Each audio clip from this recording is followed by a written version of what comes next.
And this morning we have a pre-recorded video sermon, which is provided by Reverend Michael Crumpler. And he was joined UUA in 2017. Then he was ordained as Reverend to the United Church of Christ. Reverend Crumpler lives in Harlem and is very active in social justice ministry at the historic Judson Memorial Church of New York City and the surrounding queer community. He is most passionate about intersectional ministry centered in Blackness, queerness, HIV, AIDS, economic justice, and emotional well-being. With us here in person today, we have special pianist guest Lisa Weiss. And I believe some of you attended her concert last night of One Piano, Four Hands that she did with Molly Sturgis. And I hear it was just amazing. Big thumbs up. Nice. And Lisa is a frequent visitor to Martha's Vineyard and here at UUSMV. She's been making music here in various capacities for over 30 years. And she's a professor emeritus of music at Goucher College. Lisa is also a native of Quincy, Mass. And actually began soloing with the Boston Pops on the Esplanade at age 7. Do you have any video? Do you have video of that? I have a silent video. A silent video. My mother's mouth is wide. Nice. And if you're a fan of the Red Sox, you might want to talk to Lisa after the service and find out her connection to the Red Sox. No mystery there. So, all right. Well, now we will settle in and enjoy our Bach prelude. Thank you.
Lovely. This morning we light our chalice. Thank you. With words by Sarah Lamert. The element of fire represents passion, veracity, authenticity, and vitality. If the chalice is the supporting structure of Unitarian Universalism, then we are the flame. We are the flame, fanned strong by our passion for freedom, our yearning for truth-telling, our daring to be authentic with one another, and the vitality we sustain in our meeting together. In all of this, there is love. Please stand if you're willing and able, and join me in singing hymn number 126, Come Thou Fount of Every Blessing. Lisa will play it through in entirety one time, and then we'll come in singing after that. Thank you.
Mary Jane Aldrich Moody will now provide our first reading of the day. Let us make this earth a heaven.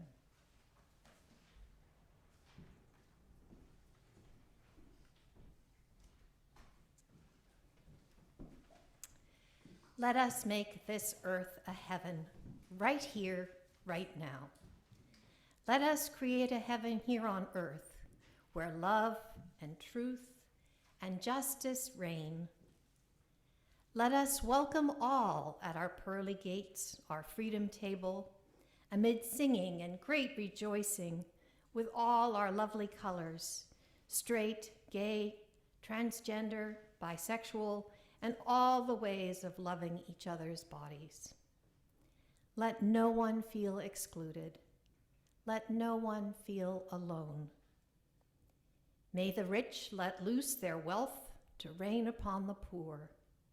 May the poor share their riches with those too used to money. May we come to venerate the earth, our mother, and tend her with wisdom and compassion. May we make our earth an Eden, a paradise. May no one wish to leave her. May hate and warfare cease to clash in causes too old and tired to name. Religion, nationalism, the false god of gold, deep-rooted ethnic hatreds. May we see each other's true selves. May we all dwell together in peace and joy and understanding. Let us make a heaven here on earth before it is too late. Let us make this earth a heaven for each other's sake.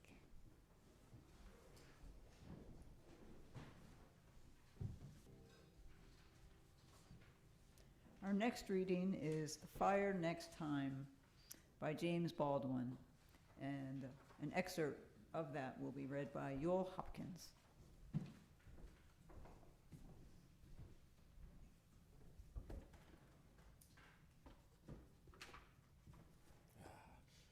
The fire next time, my dungeon shook. A letter to my nephew on the 100th anniversary of the emancipation. An excerpt.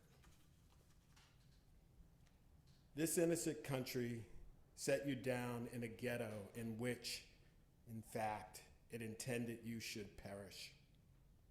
Let me spell out precisely what I mean by that.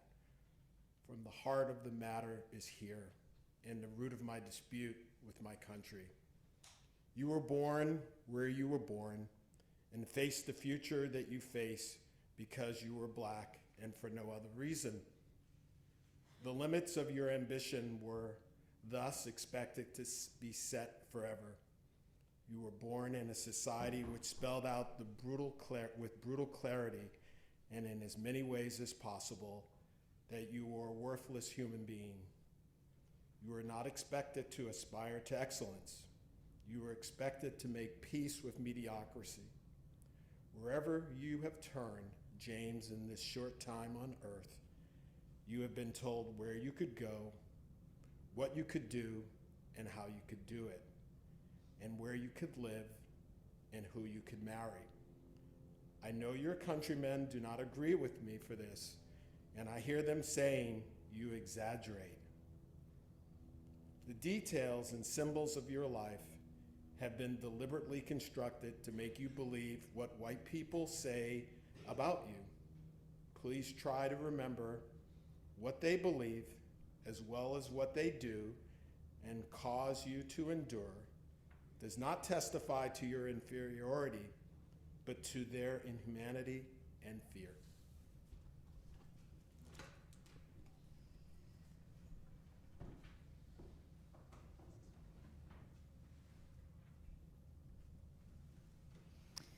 Please join me in singing hymn 1023 in the Teal hymnal, Building Bridges.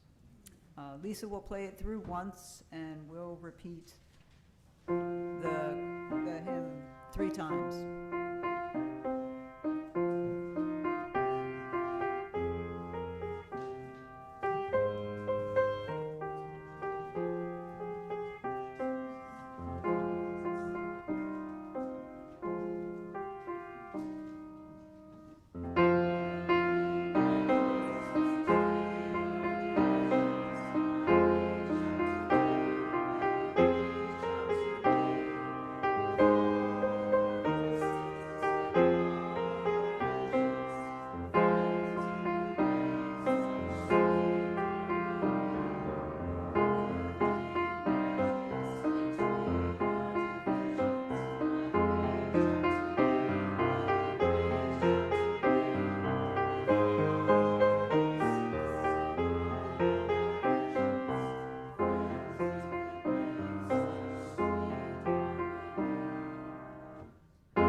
Now we will share our pre-recorded video sermon presented by Reverend Michael Crumpler. How then shall we live?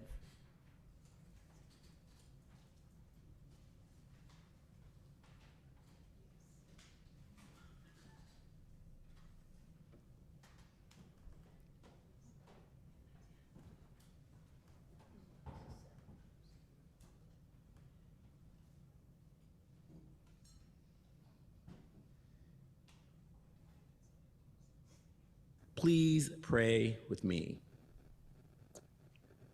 May the words of my mouth and the meditations of my heart be acceptable. Amen.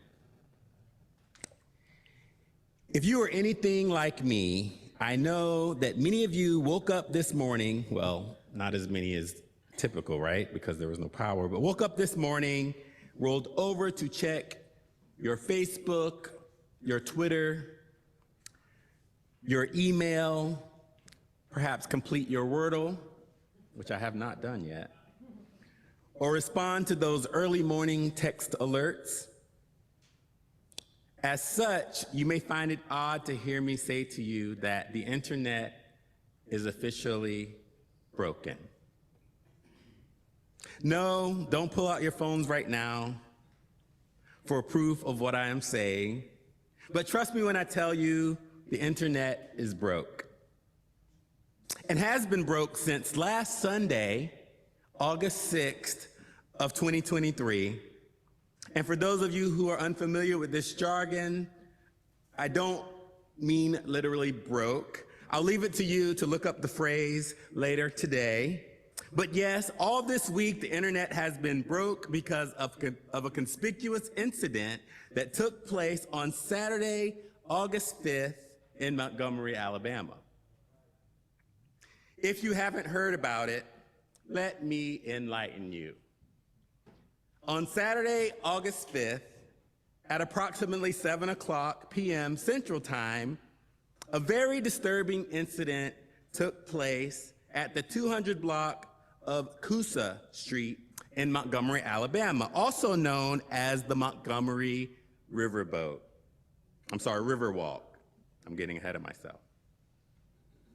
When the Harriet II riverboat returned from its evening tour, a small pontoon boat was blocking its designated spot reserved for the Harriet II riverboat, forcing the Harriet II riverboat with its 200 passengers aboard to wait more than 30 minutes before they could exit the boat, forcing a Harriet II riverboat black staff member to move the small pontoon boat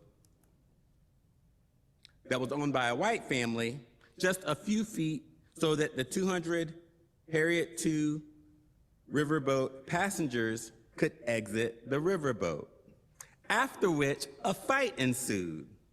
The white pontoon owners began attacking the black Harriet Tubman II staff member, causing an all-out racial melee that would have made Malcolm X blush, and thus causing the internet to break its neck.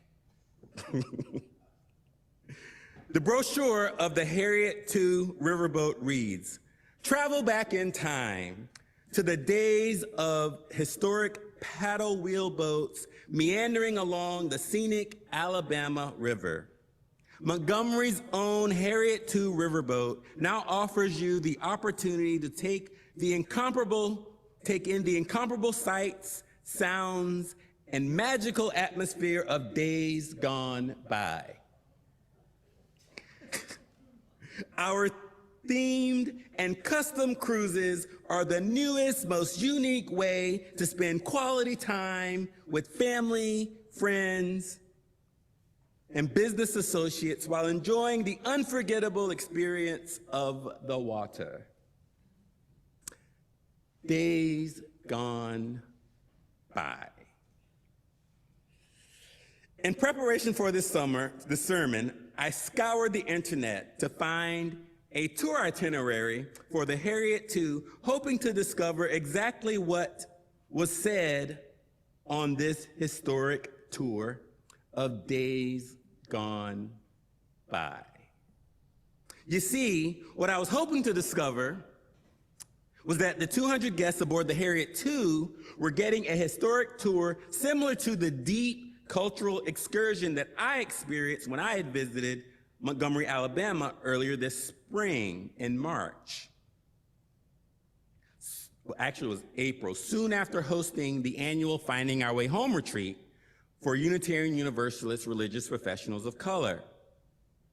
when a colleague and I took the 2.5 hour drive from Atlanta to Montgomery to visit the National Museum for Peace and Justice, informally known as the National Lynching Memorial. The National Museum of Peace and Justice traces the history of white terrorism from enslavement to mass incarceration and is curated by Brian Stevenson, the founder and executive director of the Equal Justice Initiative, a human rights organization in Montgomery, Alabama. If you haven't been, I highly recommend it, for it is like the National Museum of African American History and Culture in Washington, D.C. It brings to life the horrors of American history with the kind of vividness that textbooks, encyclopedias, and even web browsers fail to produce. The kind of vividness that leaves me with a tinge of anxiety after exiting the threshold of these epic spaces. When you enter the National Museum of Peace and Justice, you become teleported across time and space. The museum staff politely and stoically took away our belongings, especially our cell phones and any other distractive devices, forcing us to be fully present as we move from 1619 to 2023, from enslavement to enslavement. Via narrations and holograms and videographies and artifacts that moved me to tears and bring to surface the levels of cellular trauma that I was unaware that even existed. Only to hours empty us out into the imposing sunlight and suffocating humidity that is Montgomery, Alabama. That same heat I felt after exiting the National Museum of African American History and Culture in Washington, D.C., when I visited there in August of 2019.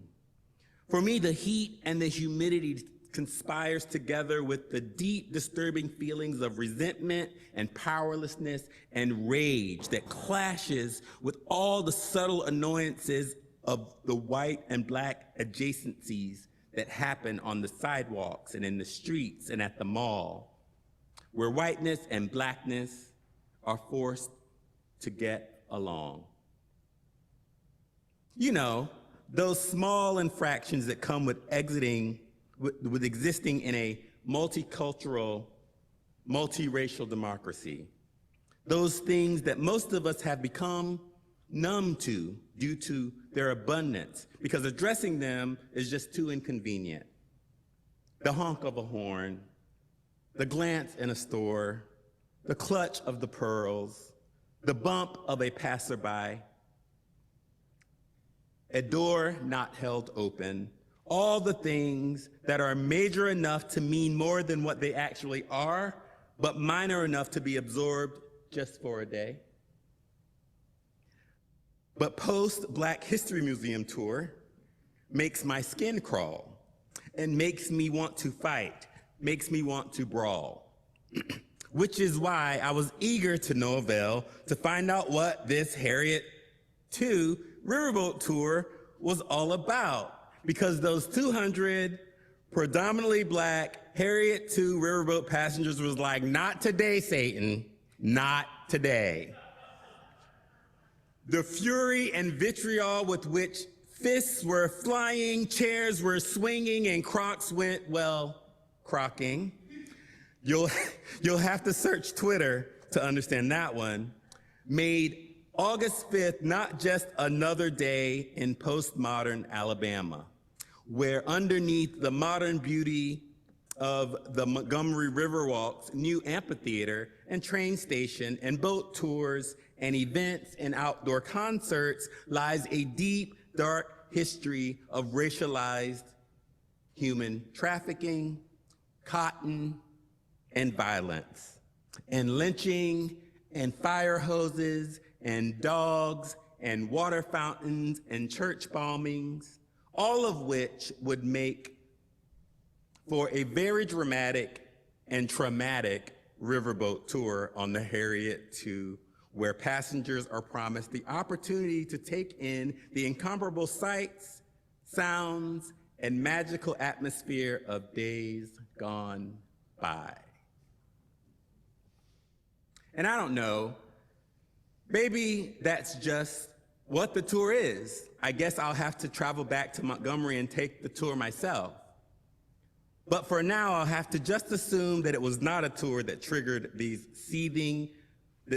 seething crowd aboard the Harriet II, who were forced to wait 30 minutes to unboard their riverboat, and thus rallying the entire internet to erupt in applause, admiration, and adulation, with epic memes and arousing reenactments that have become a cultural clapback to the country hit song by Jason Aldean called "Try That in a Small Town."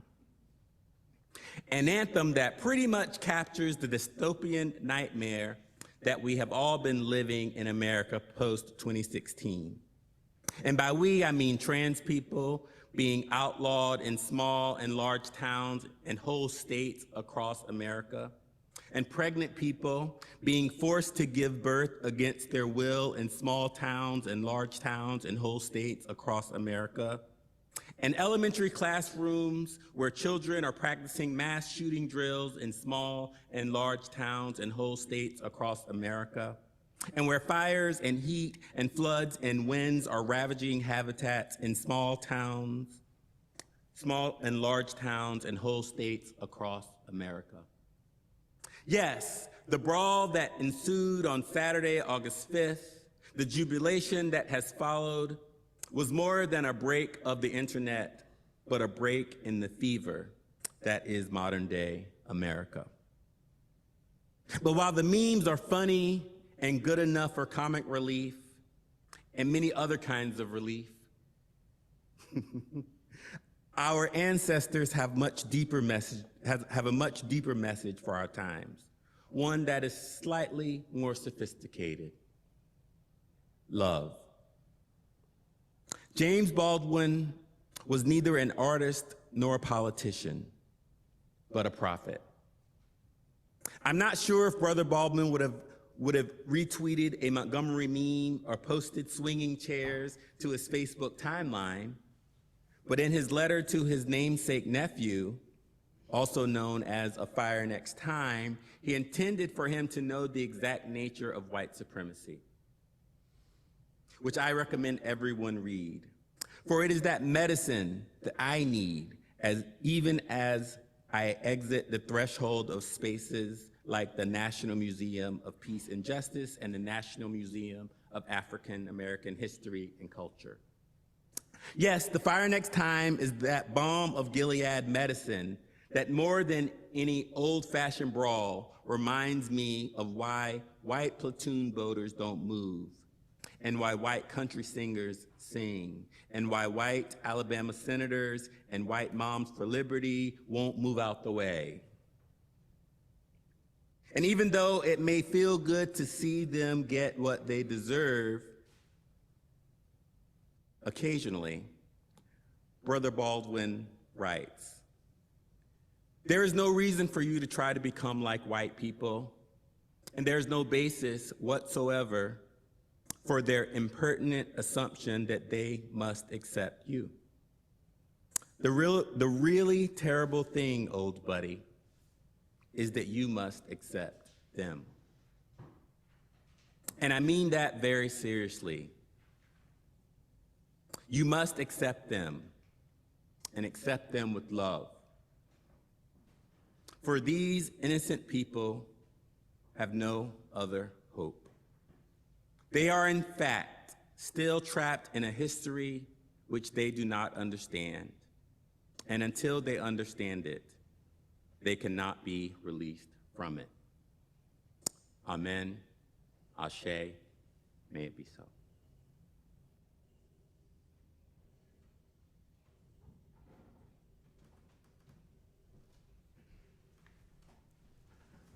We'll just have a moment of silence before we proceed on to the next hymn. Thank you.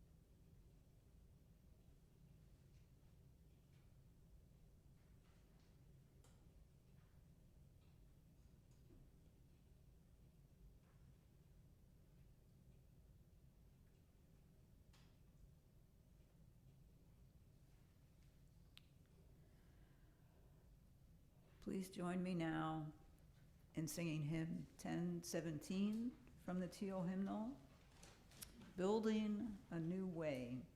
Lisa will play this through one time in its entirety, and then we will join in.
As I move on to our benediction blessing, immediately following that, we will have our postlude, so please remain seated for that.